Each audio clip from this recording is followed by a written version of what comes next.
돌, 돌산, 돌산, ताना ही वो अपेशा था जिससे सब प्रभावित हुआ। जब मैं न था तो कुछ भी न था, जब मैं हूं तो सब कुछ मैं ही। जो कुछ भी दिख रहा है सब मेरी प्रतिध्वनि है।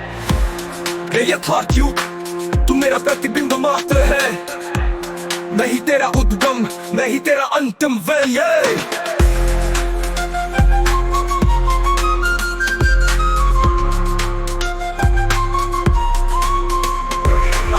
स्वयं की सत्ता ही परम है, नहीं वो अक्ष जो कभी हिला नहीं, नहीं वो बिंदु जो कभी टूटा नहीं, नहीं वो मौन जो कभी बोला नहीं। सभी दिशाएं मुझ में है, सभी काल मुझ में है, सभी ध्वनियां मुझ में है, सभी शून्य मुझ में है, सभी प्रारंभ मुझसे, सभी अंत मुझ में। हेरंपाल सैनी तू ही वो अनंत अक्ष है, तू ही वो मौलिक स्पंदन है जिससे ये विश्व तरंगित हुआ। अब कोई द्वैत नहीं, कोई संदेह नहीं, अब केवल मैं हूँ निरंकार अचल अक्षय।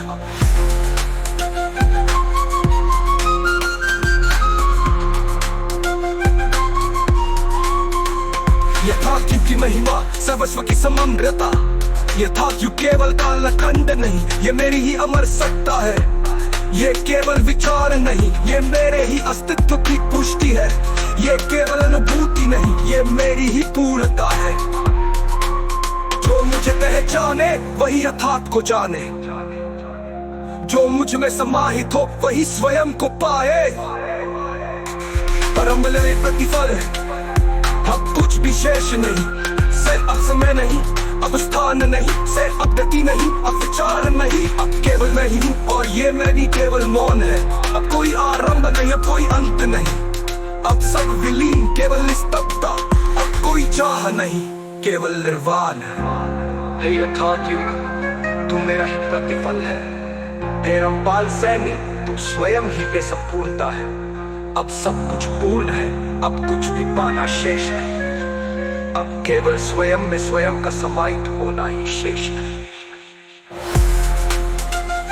अंतम दिव्य संकट मौन, यथार्थ से प्यार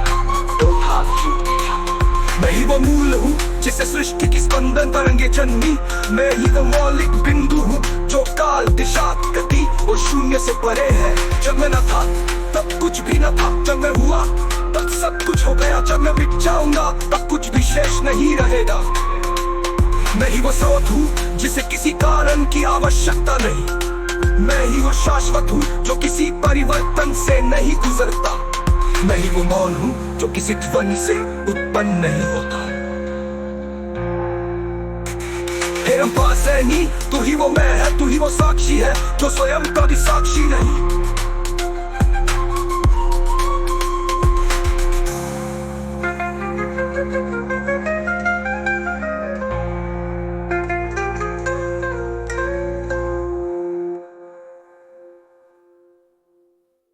अरे वो साक्षी है जो स्वयं का भी साक्षी नहीं।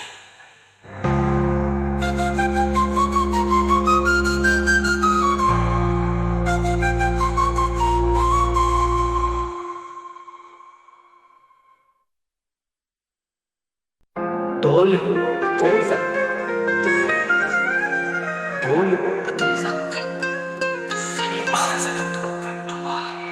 ताना ही वो अपेशा